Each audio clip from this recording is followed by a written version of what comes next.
ওইসব কিছু না।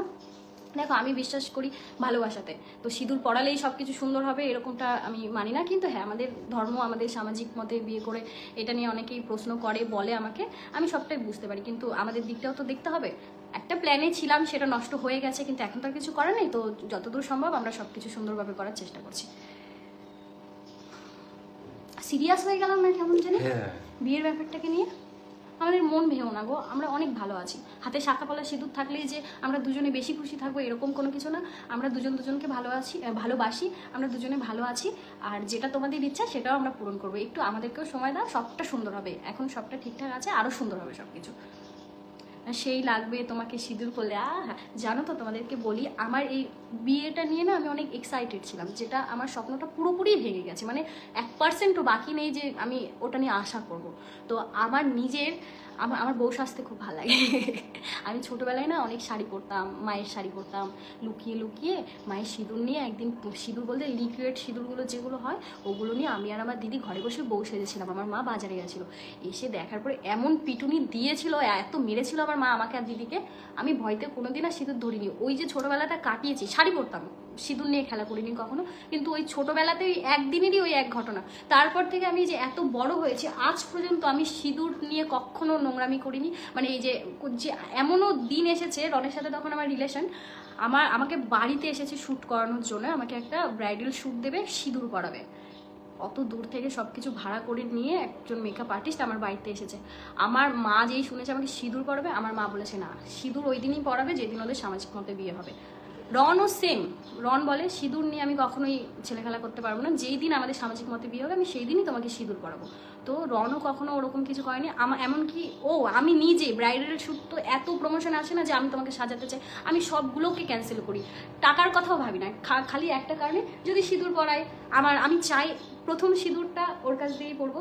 আর যেদিন আমাদের সামাজিক মতে বিয়ে হবে আমি প্রথম সিঁদুর বুঝতে পারলে না, প্রথম সিঁদুর মানে কি, হ্যাঁ তো সেটাই তো বলছি, তুমি পুরো ঘেঁচকে দিলে ব্যাপারটাই। তো ওইটাই আর কি বলছি, যে আমি এখনো পর্যন্ত সিঁদুর পরে নিজেকেও দেখিনি বড় হওয়ার পরে, বা কেউ আমাকে সাজাতে চাইছে সিঁদুর পরাবে শুনেছি, আমি ক্যান্সেল করে দিয়েছি। শুধুমাত্র এই বিয়ের দিনটার জন্য আমি অপেক্ষা করে আছি। মানে আমার কাছে এই দিনটা খুব মানে স্পেশাল, কিন্তু যেগুলো ভেবেছিলাম সেগুলো তো কিছু হবে না।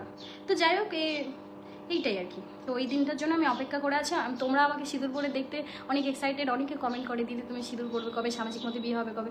আমি নিজেই অনেক এক্সাইটেড, জানো তো আমাকে সিঁদুর পরে কেমন লাগে। মা লক্ষ্মী, লাগবে না গো, ভালো লাগবে, খুব ভালো লাগবে।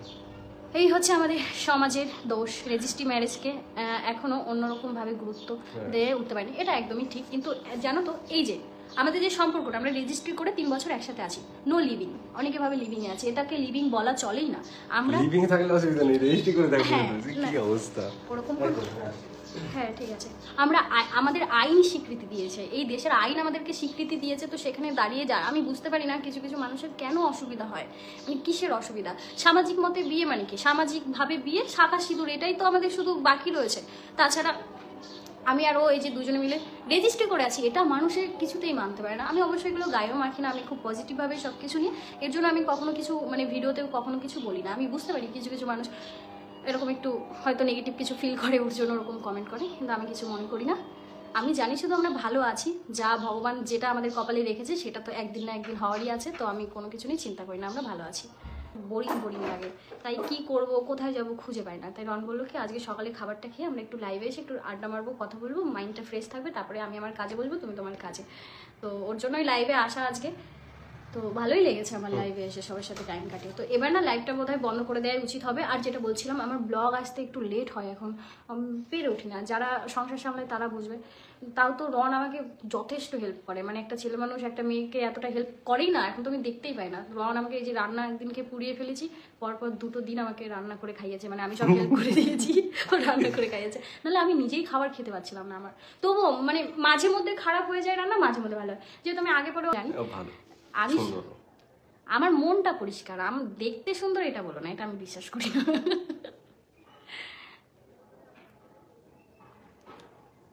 আমার একটাও কমেন্ট পড়ছো না রিমি দাস, আমি তো গল্পই করেছি। আচ্ছা আমার মনে হচ্ছে এখন না তোমাদের টাইমটা ওয়েস্ট হচ্ছে, বেকার আমি করছি, জানো তো, এত গুণ কথা বলা আমার দরকারই নেই। আমি লাইভটা এখন বন্ধ করি, তোমরা সবাই তোমাদের কাজগুলো কমপ্লিট করো না, টাইম পেলে আবার দেখা হবে সন্ধ্যাবেলায় এক কাপ চায়ের সাথে। পরে একদিন স্টোরি দিয়ে লাইভে চলে আসবো। রাতের দিকে হয়। পূজাদির সাথে কি কথা হয়? হ্যাঁ, আমার সবার সাথেই কথা হয়, কিন্তু এই কাজ বাজে সবাই তো ব্যস্ত থাকে, ওই মাঝে মধ্যে আর কি। সারাদিন ভরে বা প্রতিদিন কন্টিনিউ ওরকম আমার কারোর সাথেই কথা হয় না, কারণ আমি কাউকে সময় দিতে পারি না অতটা। ওই ভুল ভবিষ্যৎ সবার সাথে দরকারে প্রয়োজনে কথা হয়। আজকে কি রান্না করবে বলো? আলুগুলো ছুলবো, সেদ্ধ বসাবো, লঙ্কা পোড়া, আলু সেদ্ধ, পেঁয়াজ আর কি, ডাল ডাল আর ডিম সেদ্ধ। কমপ্লিট। হ্যাঁ একদম। তোমরা দুজনেই ভালো, থ্যাংক ইউ। চলো গাইস, ये मेरा दोस्त है। এই লাইভটা এই পর্যন্তই, দেখা হচ্ছে আবার একদিন লাইভে। 10,000 যদি আমাকে না দিয়েছে, এই লাইভে সেই পুরো পদ্মা ফাঁস করবো। পুরো লাইভটা আমি হ্যান্ডেল করেছি, 1 ঘন্টার লাইভ। শেষ করে আমার কথা, আগে পেমেন্টটা ক্লিয়ার করি। দাঁড়াও দাঁড়াও, আমি বিশ্বাস করি না। 1 ঘন্টা ধরে শুধু আমি বক বক বক বক করে গেছি, পুরো কোম্পানি পুরো আমি দিয়েছি এখানে। 10,000 টাকা কিন্তু ফোনটা করো। চলো গাইস, সবাই ভালো থেকো, নমস্কার সবাইকে, আবার দেখা হবে। তোমাদের আশীর্বাদে সব ভালো চলছে, তোমরাও ভালো থেকো। আমার ভিডিও দেখে এত টাইম ওয়েস্ট করো না, সবাই রান্না করো, এখন গিয়ে খাওয়া দাওয়া করো না। আমি জানি বহুত ফালতু বললাম। প্রচুর। তো তোমরা দেখতেই পেলে যে প্রীতি এবং রন কি বলছে। তো ওদের কোনো প্রবলেম নেই, যারা কমেন্ট করছো আজে বাজে তাদেরকে বলছি, ওদের ব্যাপার সেটা।